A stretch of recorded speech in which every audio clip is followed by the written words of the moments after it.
What's up, everybody? Welcome back to another episode of Mysterious Michigan. I'm joined today with Mr. BigWilly. Heck yeah, 2023, baby. We made it. It's the first episode of the new year. I know. How was your new year? Oh, we should probably bring that down. The new year was great, man. It was very uneventful, which was good for me. That is a good new year. We had a good time too. My brother and his wife and the girls came out, so we got to do just a hangout session with the kids, and we bought some of those little cannons you can set off. Which actually I was pretty impressed. I went to Meijer there, without the S, not the old Myers. I went to the actual Meijer location, corporate. Most people don't know that. There's a difference, right? What? It's a joke. If you're from Michigan, a lot of people say Myers. We tend to say Myers around here. So, Chryslers, but they had these Fords. little exactly. We just throw an S on anything. Bacons, beans. I don't know. Beans probably works. Bacon and beans. Bushel of baked beans. Sure, yeah. Meat taters. You throw it on. We're already Meat hungry. sand It's the taters. beginning of the episode. But we bought these little $3 cannons, man, and you just light them off, and the little twist tops. And I bought 4 of them for the adults, and then like the little pull pops for the kids. Oh, So sweet. like right at midnight, it was like the entire living room was just confetti. So, Oh, you light them off in the house? well, we don't like light them on. I don't want people to think They're we're like the pull lighting ones? up a fire. Yeah, they're just the Oh. pull and then the twist one.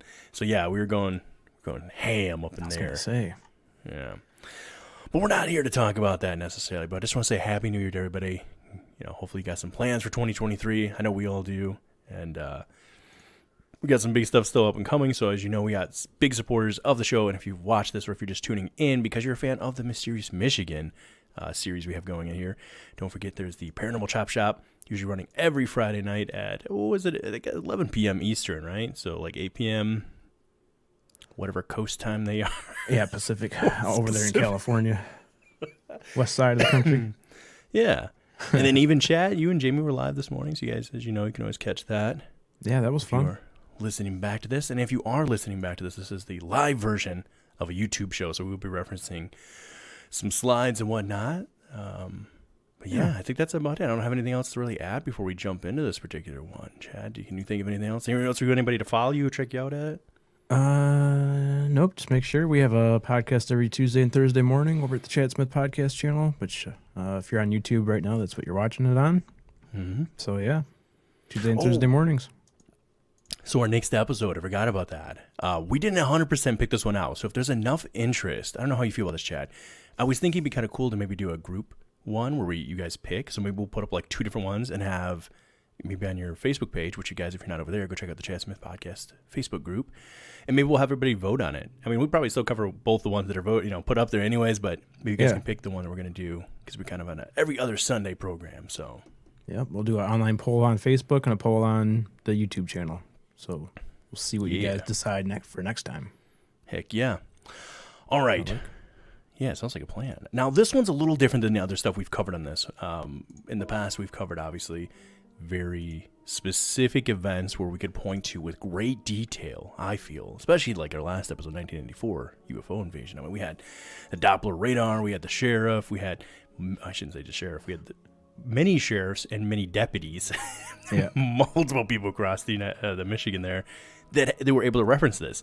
This is a much more paranormal kind of event, known as the Horrible Hag of Detroit. And it seems to be one I don't know why that name is that's been the hook for it, but it seems to kind of stuck around a little bit for those that do cover this particular story. However, it is one that I feel like slips under the radar a little. Chad, you and I were talking about this the other day. There's a lot of paranormal events that take place or stories, and we find a lot of channels, and this is great that they're doing this. We get to see everybody's different flair, but they cover some of the same stories over and over. And if you guys know anything about any of the work I've ever done, I love finding these just weird, quirky little one-off stories that you just heard about one time and then it just never seemed to happen again. So, Chad, before we really get digging into this one, and you don't have to give it an opinion if you don't want to, but where are you with the idea of a paranormal or ghost activity? Do you feel they can affect us in the human realm, I guess, or in this dimension frequency that we're at? I think so because, there's only a certain, actually I just read it this morning. I wish I knew the actual numbers, but there's only a certain frequency that are our visual cortex can see, and there's only a certain frequency range that our hearing can pick up, and everything outside of that is still there, it's still happening. We just can't perceive it. So I think for sure that there's stuff going on the other side, in the paranormal field, that we just can't perceive. We don't have the senses to pick it up. Yeah, I would be inclined to agree with that. One thing I do want to cover, as we love doing for every year that we cover, I do want to throw this up just really quick. Yeah, which was what was shaking in 1962, baby.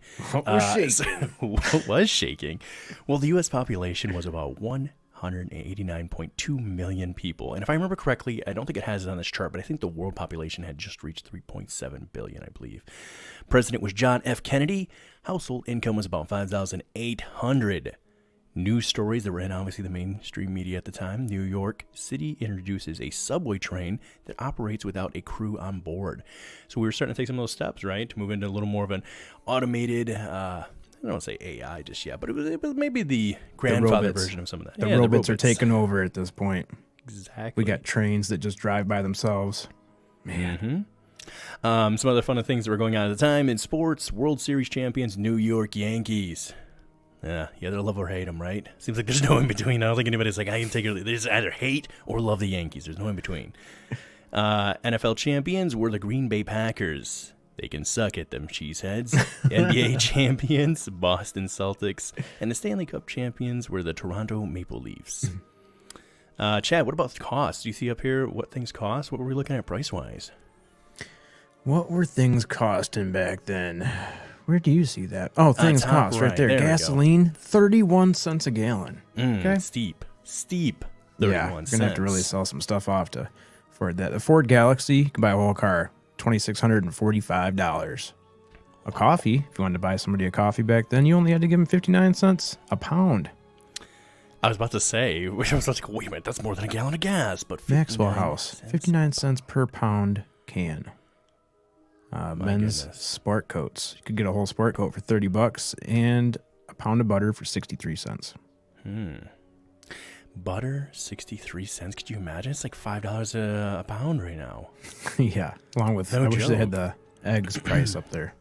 So just some last fun ones to name real quick, and then we'll jump into the story. Born in 1962 were none other than the famous Tom Cruise, Jim Carrey, Steve Carell, Steve Irwin. Good day, mates. Now, that's probably not good even in his honor. We probably should just retract that from the show. Yeah. And then John Bon Jovi, obviously. Who was he? Was he kind of, did he do like art or? Excuse me? John Bon Jovi. So some of the famous ones, right, that we had going on at the time. Like searching for a new partner, searching for a new partner. Yeah, gotta get rid of him. So that's just some of what, I'm so sorry, Chad. I didn't mean to even do that. That's okay.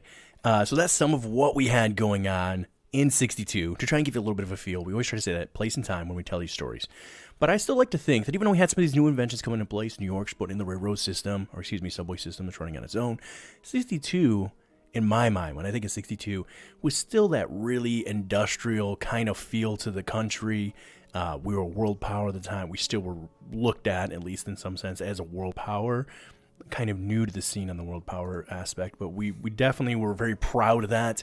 People took a lot of pride in what they did, and people took a lot of pride in one thing that was very important, and that was their word.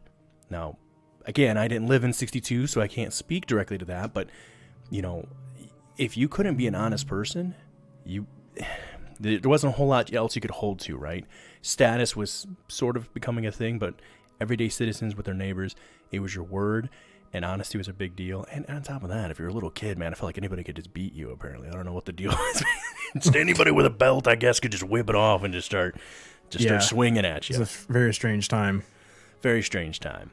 But just keep that in mind as we get started. Chad, did you have something you wanted to read, though, before we get started with the particular tale here in the presets? This is a new one for us, okay? Oh, let's do it. All right, so I've been messing around. If you guys have been watching me on the Chad Smith podcast, you saw the other day that we covered this AI program, Chat GPT. So for this one, I thought it'd be kind of interesting to see if it would come up with a poem, an AI generated poem for this particular incident. So all I did was kind of like make a paragraph of like a general overview of the whole story, and then I asked the AI to make a poem for us. So it came up with this, and I'll read it. In Detroit, Michigan in 1961, a family found a new home to be won. But little did they know of the malevolent force that lived in their house with a wicked discourse. This entity's goal was to cause pain and despair to anyone who entered its lair.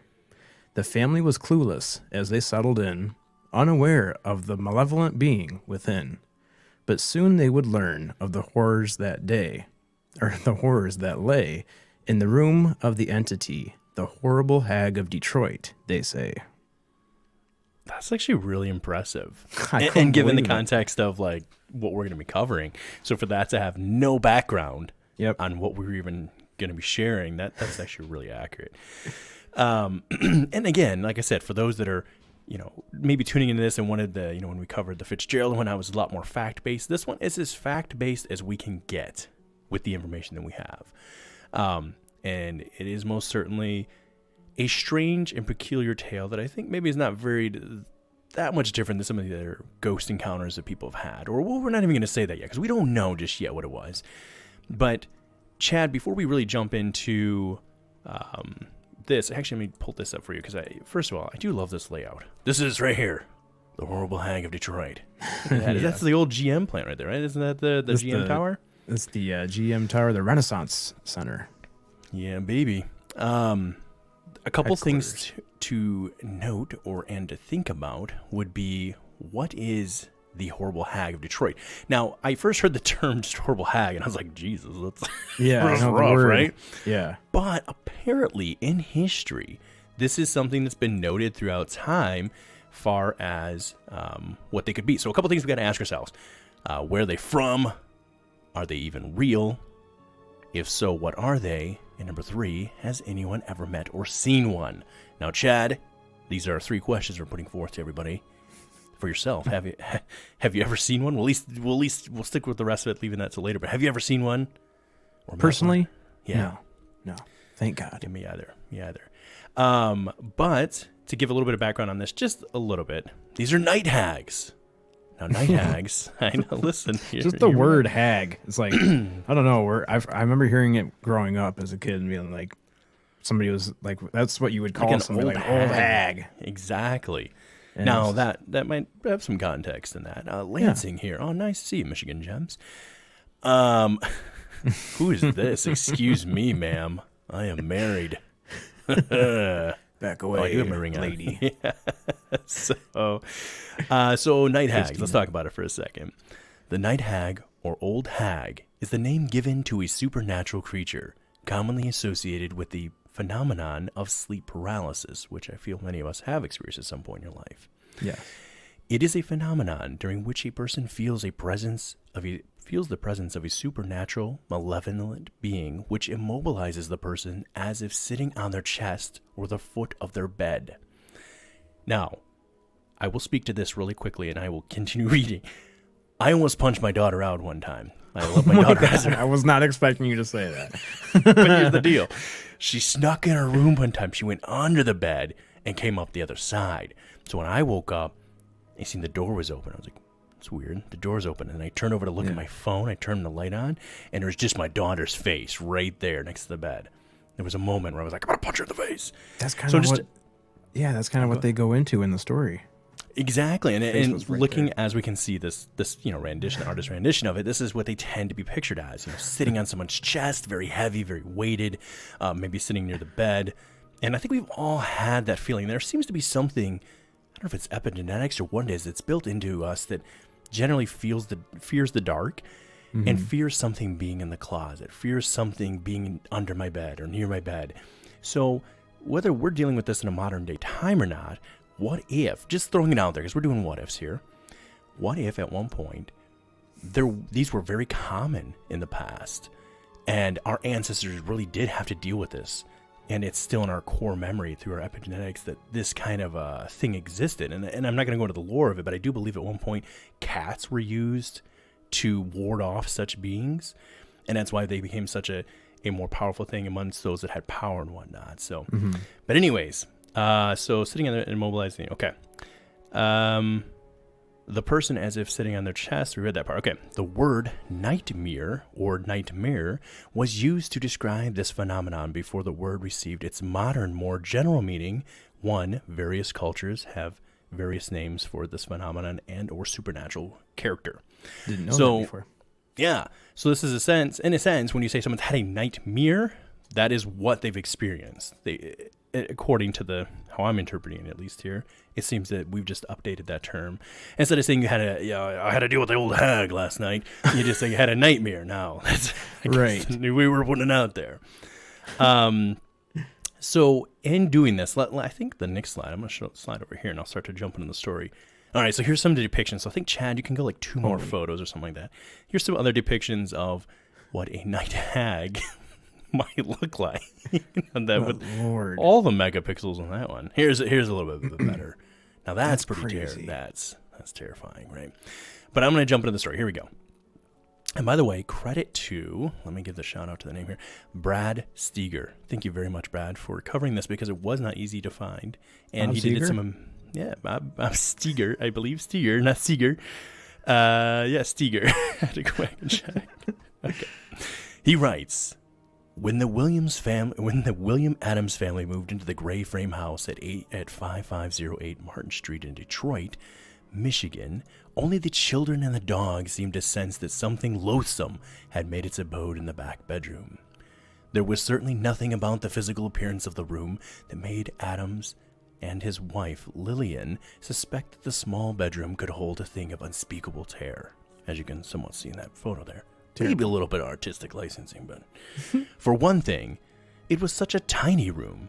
There was only space enough in the minuscule enclosure for a bed, a built-in closet, and one corner. And a built-in closet in one corner. Because it was so small and so far removed from the rest of the house, Adams used to sleep in it when he came home from the midnight shift at the Cadillac plant.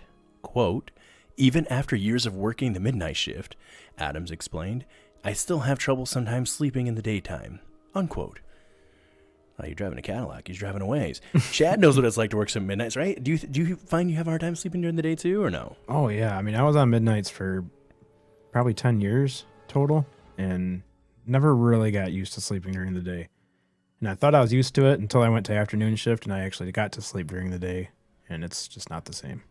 Or it's not the sleep during the night. So, yeah, sleeping during the day you never really get used to. Yeah, that's true. But he would try to do this, right? You try. It was not long before Adams noticed the strange and uncomfortable effect that the back bedroom seemed to have on him. Quote, I started having the most horrible nightmares you can imagine. He said later to a reporter from the Detroit Free Press, they would leave me limp with fear because they were so real. I would find myself sitting in the bed screaming till my throat was sore. Quote, one of the dreams was when I found myself opening a door and a mutilated body fell out. Well, geez. It's a little bit, right? Oh, and I do apologize. Here's the next slide for you. So this was a direct quote from him. Now, the one on the left, to be fair, is the most accurate that we know of depiction of the horrible hag that was drawn. Well, now, that looks terrible. It's absolutely terrifying. But I'm going to keep... So could you imagine that? Like, if you're screaming so much that you... I mean, but when you think the family would hear him, like... Because he's saying he's screaming so loud till my throat was sore. Yep. I don't know how do you think you'd process that? And even those in the chat, if you woke up from just a terrifying nightmare and you realize you're still dreaming. I guess you're not still dreaming. You're in your nightmare. You're screaming and you try to open the door to get out and just a mutilated body falls out. How would you handle that, Chad? Yeah, you would definitely. I mean, I would feel like I was still dreaming. Like you would know that. I don't know. You'd feel like you were still awake, but if a mutilated body just fell out from the door after I opened it, I would immediately be like, "Huh? I feel like I'm still in a dream, maybe." Right. I don't know. Yeah. Except for when that's happening, you're totally freaked out and scared, and you're in a whole different state. So, yeah. I don't know, man. Well, we do have nightmares, so we won't read too much in it. We'll kind of see, excuse me, what was going on. So, The ghastly nightmares began to rob Adams of so much sleep that he told his wife, quote, "If this doesn't stop, I don't know what I'll do. I'm about ready to see a psychiatrist." That's pretty extreme. I mean, let's just take that into effect a little bit. Again, what year are we talking about at this time? 1962, right? 61, 62, somewhere right in there. Mm-hmm.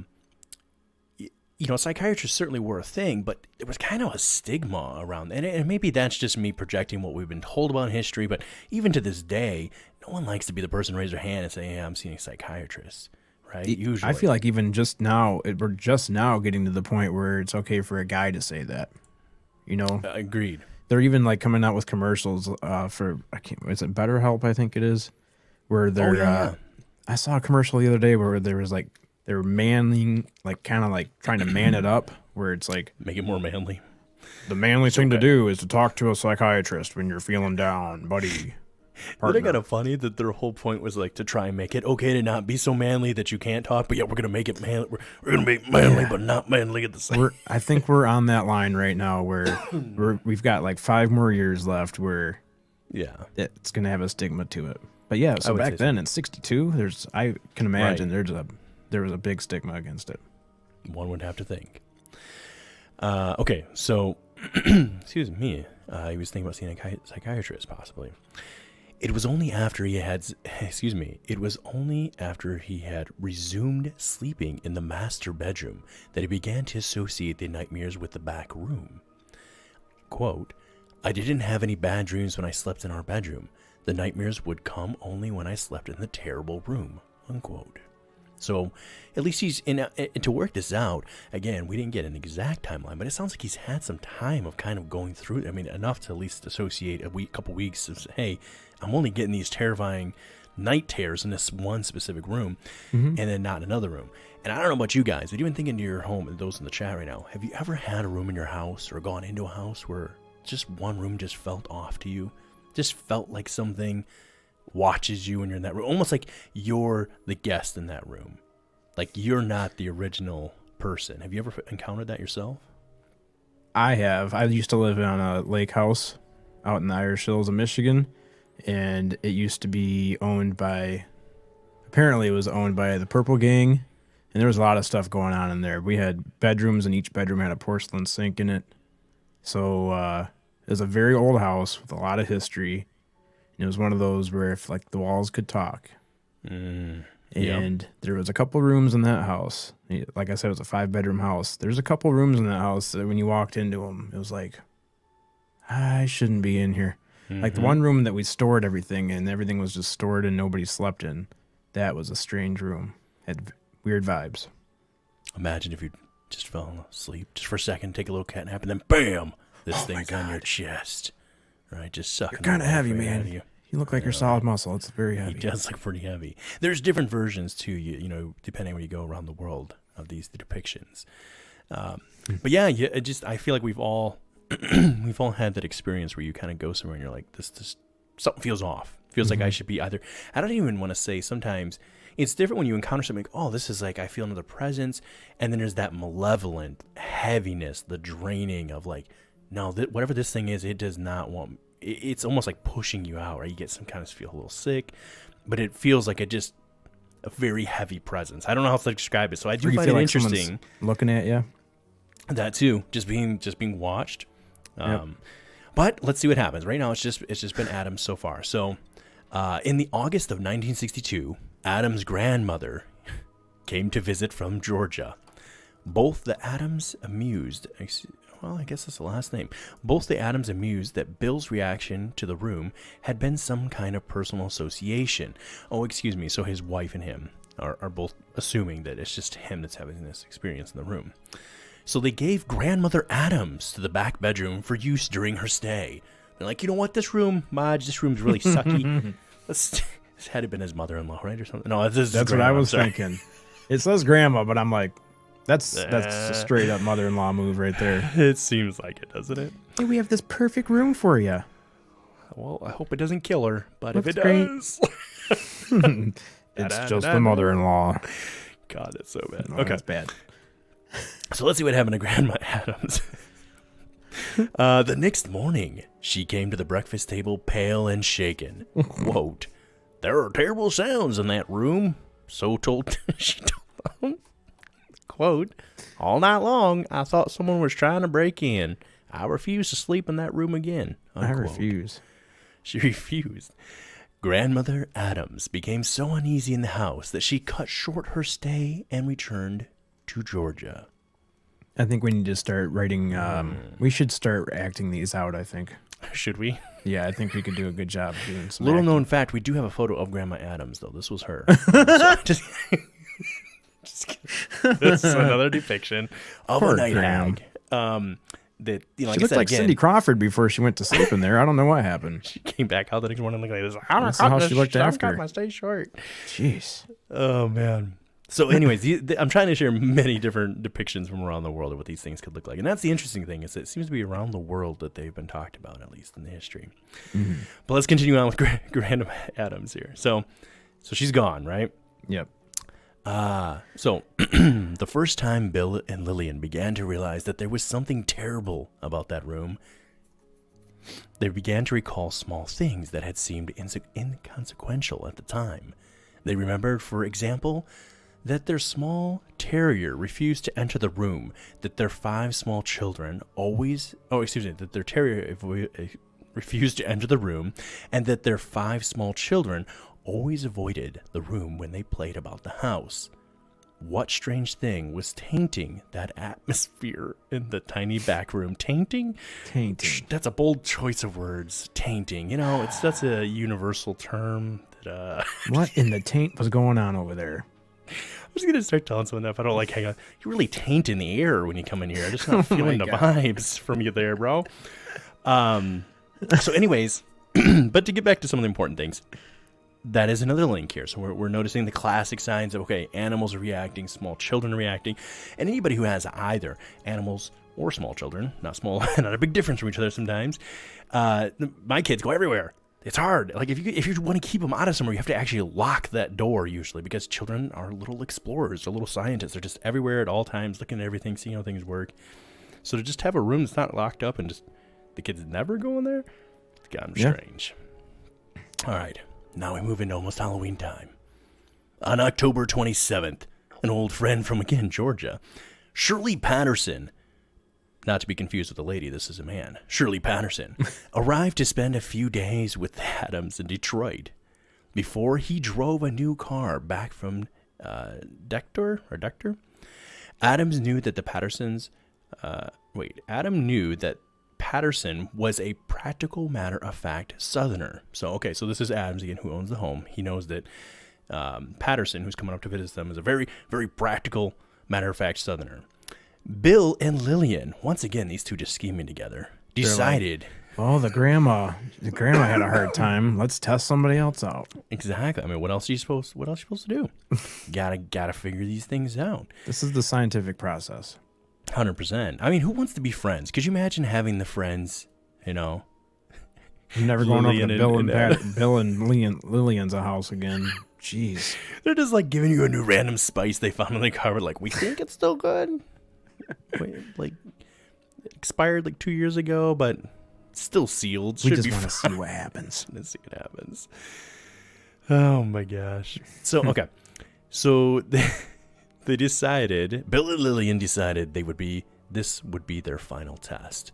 If Patterson could spend a night in the back bedroom without suffering any ill effects or reporting anything strange, perhaps they had merely let their imaginations gain the upper hand. They would not even mention their own unpleasant experiences with the room. So they're getting really scientific about it, right? They're not even giving them a heads up. There's no like, hey, nope. Just so you know, these weird, at this point, I know we've shown a lot of images, but at this point in the story, to be fair, the only thing that's happening is night terrors. We're getting night terrors. Now, Grandma, she did report, sounded like someone trying to break in the room. She's like, I'm going back home, right? So that did happen. Little puppy's not going there and the kids aren't in there. But other than that, it's just night terrors. So perhaps they had merely let their imagination gain the upper hand. They would not even mention their own unpleasant experiences with the room. Patterson would be able to explode. I think they meant explore all the fantasies that they had built up the room. Oh, no, they meant it. Okay, so Patterson would be able to explode all the fantasies they had built up about the room. Chad, I need you to explode my idea. I don't like it at all. I just want you to explode it for me. I have a whole basket of ideas here. If you could just explode that, please. Just explode those out of here. I don't think I've ever... that's two words I want to... Yeah, it's a strange way to say that. I'm going to start incorporating the word tainting and exploded into my vernacular at this point and see what comes of it. Tainted. Comes what may. The next appliance I'm quoting for sure. I'm like, this refrigerator seems pretty tainted at this point. I'm probably going to explode when I walked in, for all I know. I had a sense of taint in the room. Tainted in the room. I'm gonna have a meeting with HR for sure before that. I'm glad the podcast itself doesn't have HR because we'd probably have to talk to them after this. Could you imagine we had an HR person? Chad, this is Cassie from HR. Cassie would have to be. Well, now we're weighing on Cassie. Well, if Cassie was our HR person, it'd be pretty good times. But I don't think. Yeah, we'd get away with pretty much anything. Cassie to be our HR person. Okay, so back to the bedroom. You want me to take over? I can take over if you want. Oh yeah. Oh yeah, I forgot you have the script too. Yeah, so let's jump into that. So let's see, Patterson exploding their idea. So let's do this. Patterson said later, I didn't know anything about the room. These people just didn't tell me. There was no reason for me to suspect anything. No reason to be afraid. It seems that I was in the bed for just a few minutes. I don't know whether I was asleep or not. I was facing the wall, and then I felt something turn me over. Don't ask me to describe the feeling. All I know is that it rolled me over, and then I saw it standing outside the bedroom door. Jeez. Hey, Sonny. At first, I thought it was Lillian, but I started to tremble. It was a woman with long hair, and she had her back to me, looking into the kitchen. She was wearing a short fur coat and a kind of blue dress. Okay, I don't want to derail too much here, but it's like Patterson and Lily, like an old fling. Someone rolled me over, and I was like, "Oh, it must be Lillian." Oh, rolling me over in the bed. It had to be. Man. It has to be Lillian. Had to be. They can't resist this Southern boy. Just Southern like old times. We're definitely speculating. Just like me and Lillian used to do back in the day. Oh, you're not Lillian. Wait a second. Y'all hag. Jeez. Talk about being... Patterson screamed as loud as he could and ran toward the figure. Wow. Which is strange. The ball's on Patterson, huh? That is a strange reaction. At the moment he approached it, every light in the house went out. He continued to stumble around in the darkness until, a moment later, the lights came back on again. What is going on? All I could picture was the scene from Elf when he's singing with her in the shower and she notices he's singing and he covers his eyes and runs into the wall. But it pictures him, Patterson, like ready to go, coming out, guns a swinging, and the lights go out and he just runs into a wall. Bam! Lights come on. He's like, I swear to God, the lights went out. Yeah. I don't know why. He met Lillian in the kitchen. Bill had left shortly before for the midnight shift at the plant. Quote, in the bedroom, Patterson began, I saw... His words of explanation were suddenly interrupted by a terrible wailing. A mournful, half-human, half-animal sound that left both of them speechless with fright. It was nothing I'd ever heard before, Lillian Adams recalled later. And then later was an awful smell that made both of us sick. It was coming from the room where we heard the moaning. So this is something that we've heard before where there's like a sulfur stench or something coming from Paranormal Activity. Yeah, that was a funny comment. Sunsaver. Oh, man. Let's see. So I'm not leaving the hag alone here yet, but I think there's a whole other sub story in here between Lillian and Patterson. I don't know. There could be. We're going to have to get him on Maury. We'll see if we can get him on the morning show or Who's what. the daddy? As if the unearthly moaning and the nauseating stench weren't enough, a heavy trap door in the floor of the utility room raised itself several inches into the air and then fell back into place again. Below the trapdoor was a set of flimsy stairs that led to a partially dug-out basement. I'd be curious to know, do they know about this place? Or is it just like, is it revealing itself? Come into my lair. Yeah, like, we didn't know that was there. Which is very strange. Freeing themselves at last from the spell of terror that had completely engulfed them, the frightened man and woman called the police. Wow. That's getting serious. If you're calling the police now, because you're going to send somebody out. Right. Now you're opening up this whole thing to some other, especially the authorities, which is, I feel like that would be like your last ditch effort. Mm-hmm. Because you don't want to bring in authorities to have them. Yeah, well, if it's you hard really to wanna, explain stuff to the authorities that if it's not happening, like, oh, the lights went out and then a door raised and we heard wailing and then it smells really bad. Especially for 62, like you said before, you don't want to be labeled as like some crazy person or something. And especially even more so, I again, this is purely speculation, but I don't think it's completely uncalled for, which is, especially coming from the South, you're really all about your word down there. I mean, they to this day, I mean, you should. Your word is important. Your word is down your bond. there, exactly down there, that still to the standard of this day is a big deal. And especially like you're saying in 62, I would be inclined to feel that if you're going to call law enforcement, you're experiencing what you're talking about. Mm-hmm. All right, so where were we at here? Free themselves. Very professional here. I should have had. Little highlighter. Yeah, man, a highlighter. Oh, right there. Oh, so they called the police. Few minutes. There you go, yeah. Within a few minutes, officers were searching the house from the attic to the incomplete basement. They were able to find nothing that would give a rational explanation to the apparition which Patterson had seen, or to the eerie moaning and the sickening odor which both Patterson and Lillian Adams had noted. When Adams got home from the plant on Sunday, the 28th of October, his wife and friend were waiting for him. As calmly as they could, they told him what they had experienced that night. Quote, "I'm not the kind of guy who believes in ghosts. At least I didn't then," Adams said. "I'm a grown man with a family. I've been in the Army. I just couldn't convince myself that there was anything to it. I had to try again and see what would happen."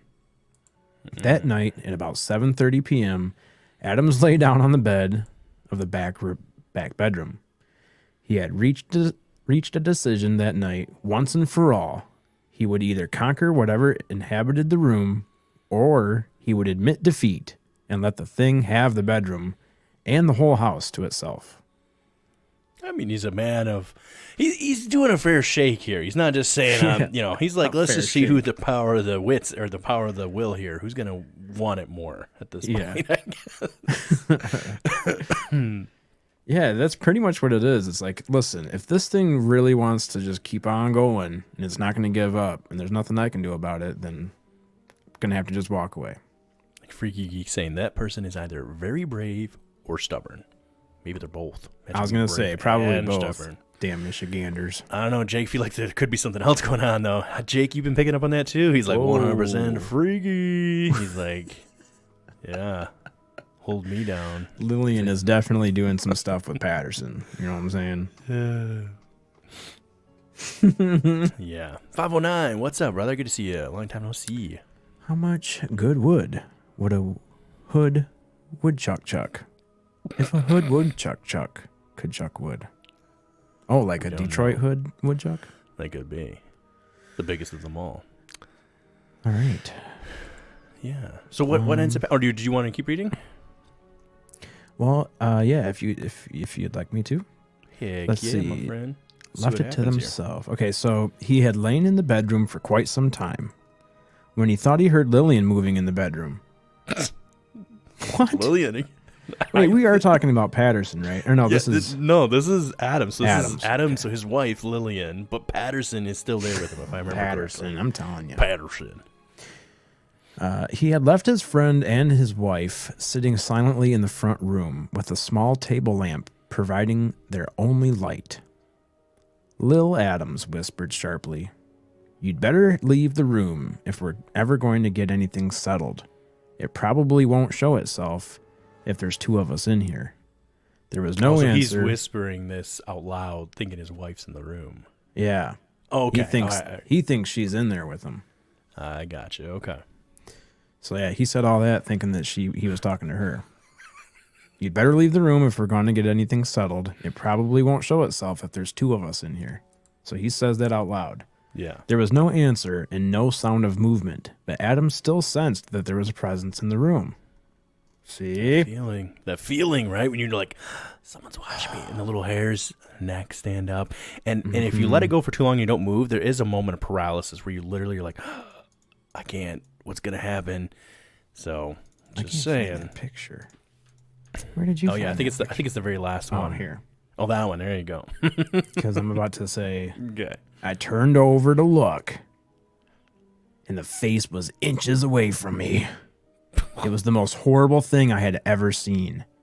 The eyes stared past me, and the mouth moved to talk, but only a hissing noise came out, and you guessed it, a terrible stench. That ghost dragon stank breath. You know what I'm saying? Adams ran out of the back bedroom in a state of near hysteria. He was screaming wildly, and he ripped handfuls of hair from his head as he ran into the kitchen. Wow. Handfuls. Handfuls of hair. This is why I shave my head, ladies and gentlemen. Stressed Even out if I'm to the max. freaking out, I can't do it. You know what I'm saying? This man was stressed, all right? Meg's Mystery said, get out. Well, get out of there. That stank.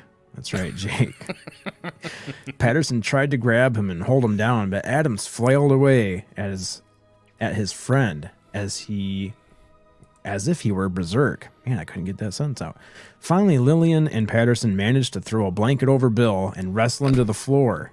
The same nauseating stench they had noticed the night before once again permeated the house. Oh, man.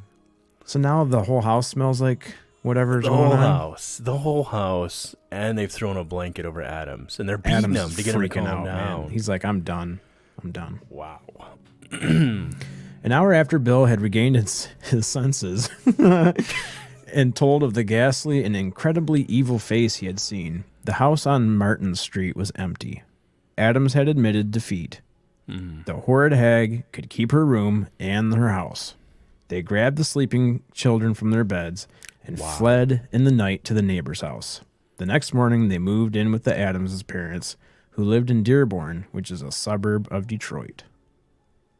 So they got the hell out of there. Yeah, I mean, in the middle of the night, they grabbed the children. They fled. They were fleeing this house.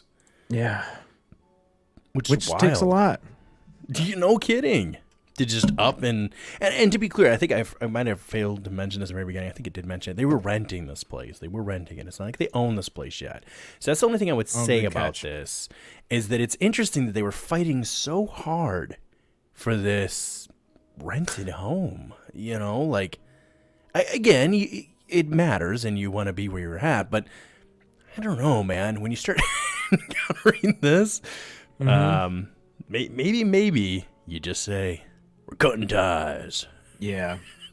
I do like the whole process that they went through, though. Like, they weren't just going to give up it right away or whatever. They went through like it's almost like a scientific, what's that called?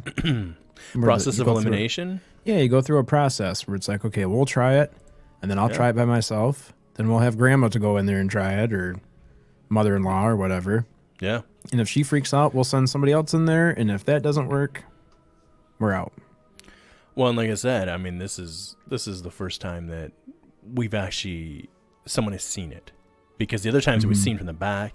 To be fair, it was seen from the back, but this time it's hissing.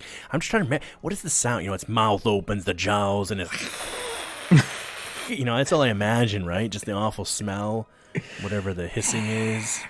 Yeah. What a horrible hag. What a horrible hag. But we do have a little more. So after they fled the house, right, in the middle of the night, literally grabbed the kids, like, put your pajama, throw them in the car, run to the neighbors, right?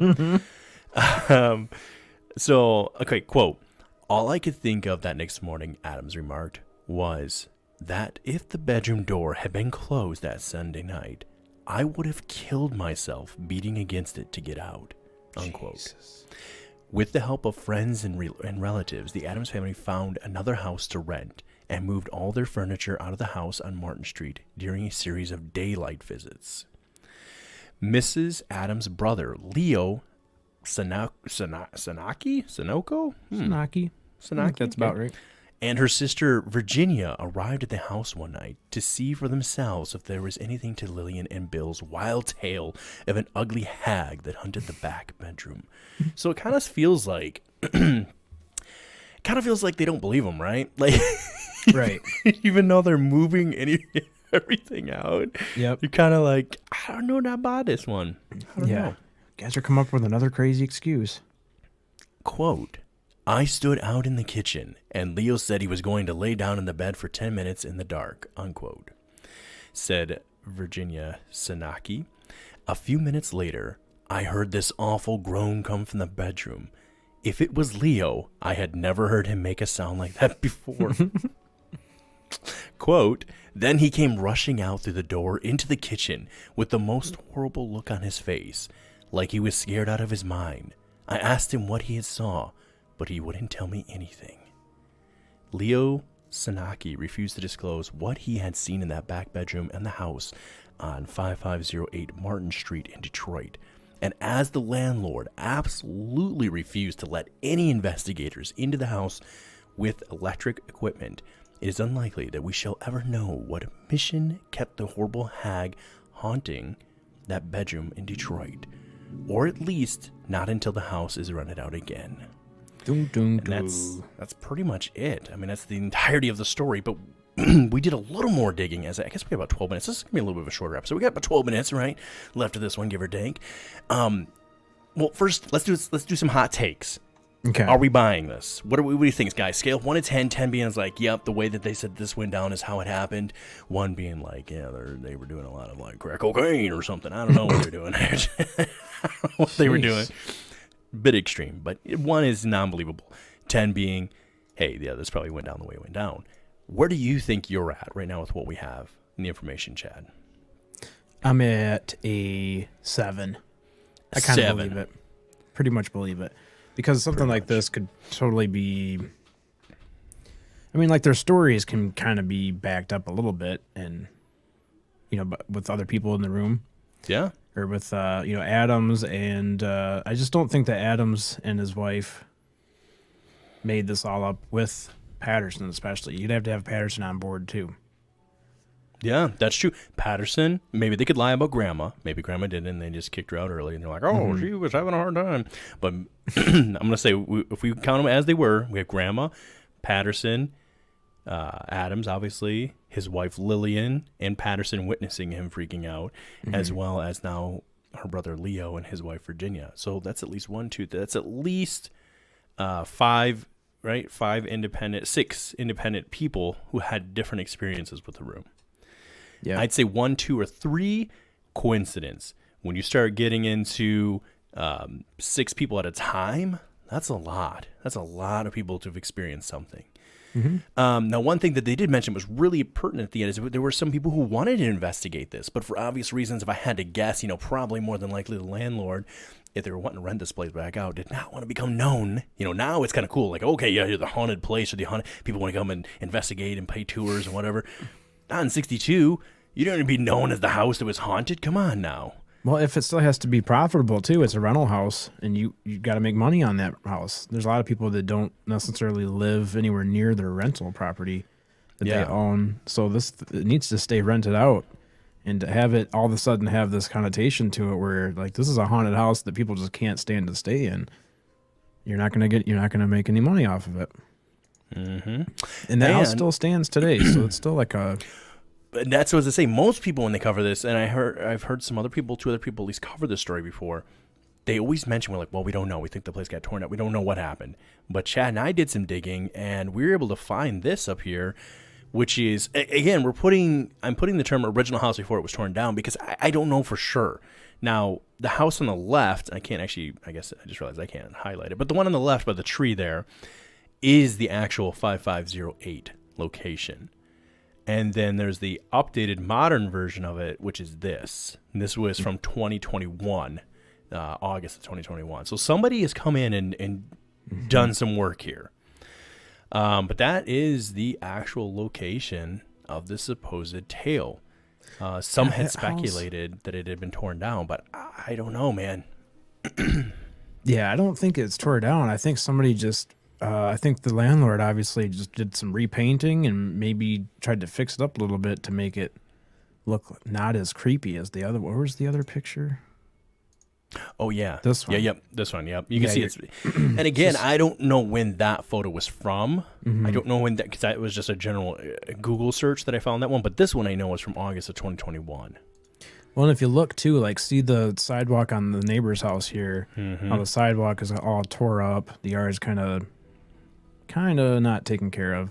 And then if you go... Oop, Jesus. Then if you go to this picture, their yard's cleaned up. The sidewalk's replaced. That house is fixed up a little bit. So I wonder if it's like the same landlord maybe that owns both properties.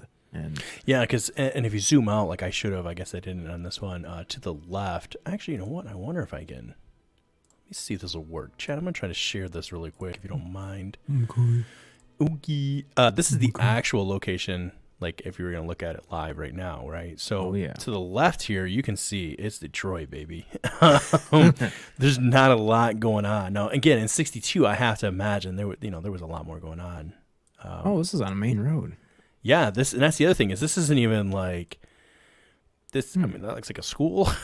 There's a park. I'm looking at it. I didn't even spun around to look. I think that's a school for sure. There's a full school behind it. Yeah, in front of it. Here, let's go down the road a little bit here, guys. What school we got here? Hang on now. We're gonna clear that up. We can't clear that. Oh, dang it! Dang it, Google. I think you can zoom in with the. Do you have a scroll bar on your mouse, or a scroll wheel? There you go. Yeah, Munger Elementary, home of the Munger Lions. The Munger Lions. So, Munger there, but this like I said, this was the location. Oh, I guess we can go further down the road. This so it's not like a creepy location. Supposedly. Now, it said the back room, right, of the house. Mm-hmm. That's where he would come in. So I wonder if whatever was going on back in here. I'm going to have to burn some sage. Just saying. But the reason I bring that up a little bit, here, obviously a couple things did take place. As we didn't get to show this here, but he did give a report with the newspaper. So we do have some facts knowing that this was reported in the newspaper by the Detroit Free Press. So...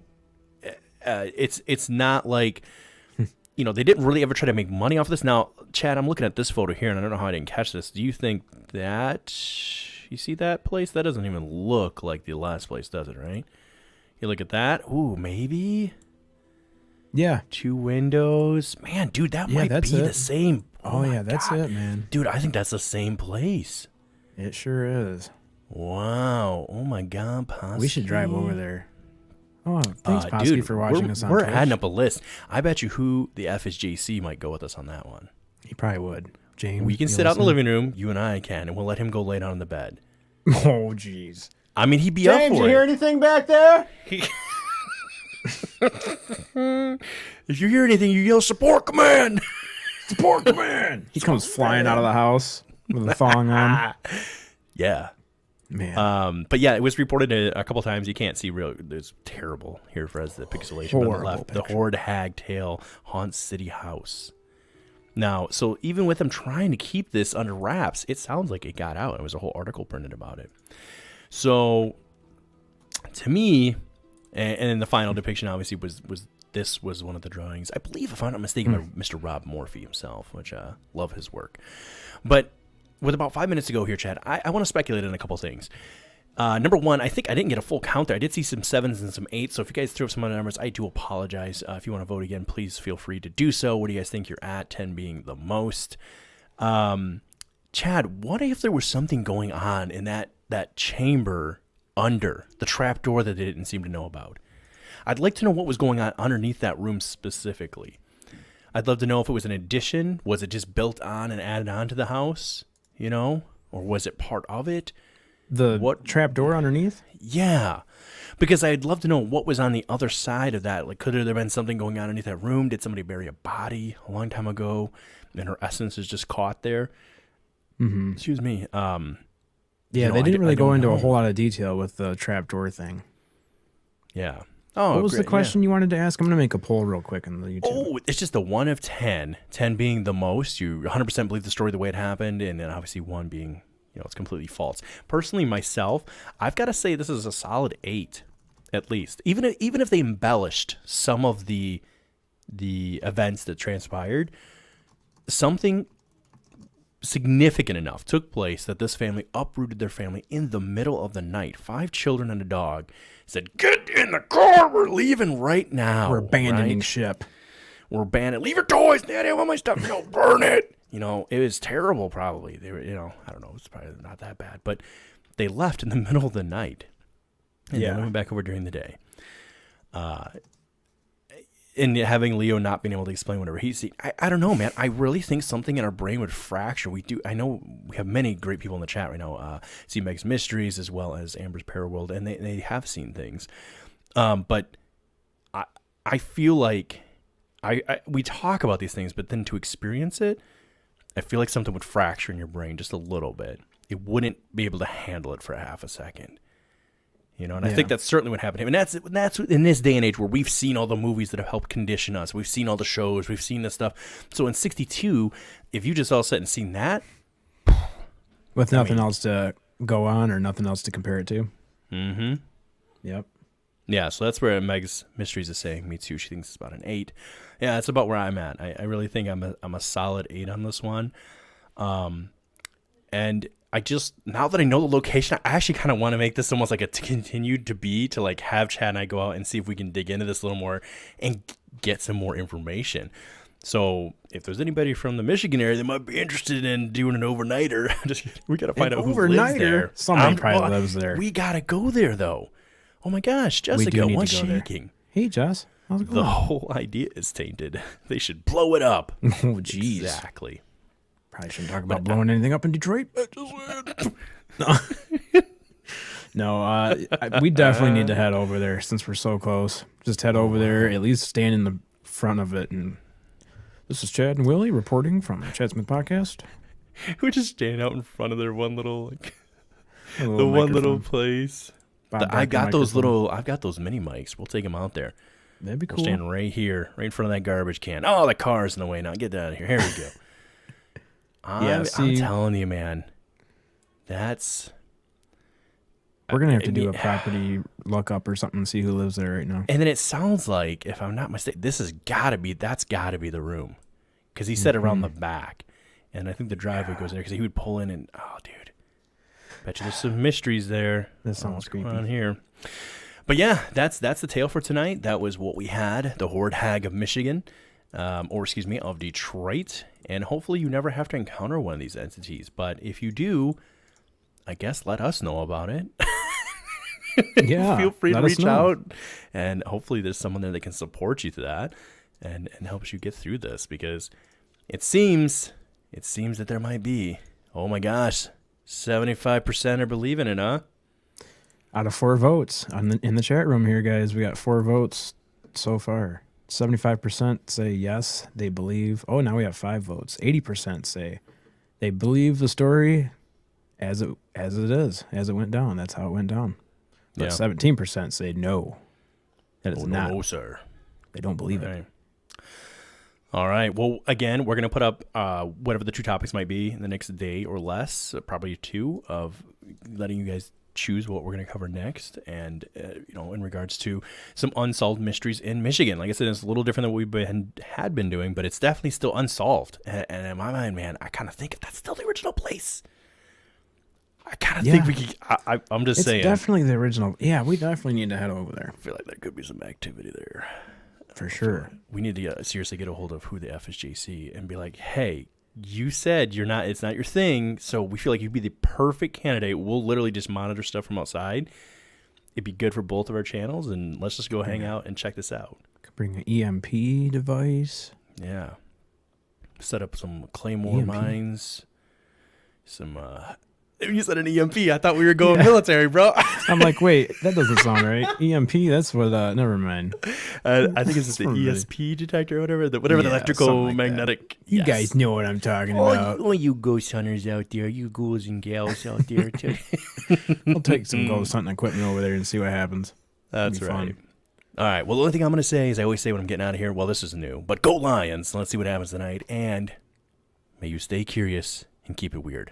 Chad, you can end this however you'd like, my brother. It's always good. I was just going to say real quick, too, be curious, keep it weird, go Lions. And, yeah, if you guys have any other suggestions for a topic that you'd like us to cover from Mysterious Michigan, anything that's mysterious in Michigan or any unsolved cases, let us know.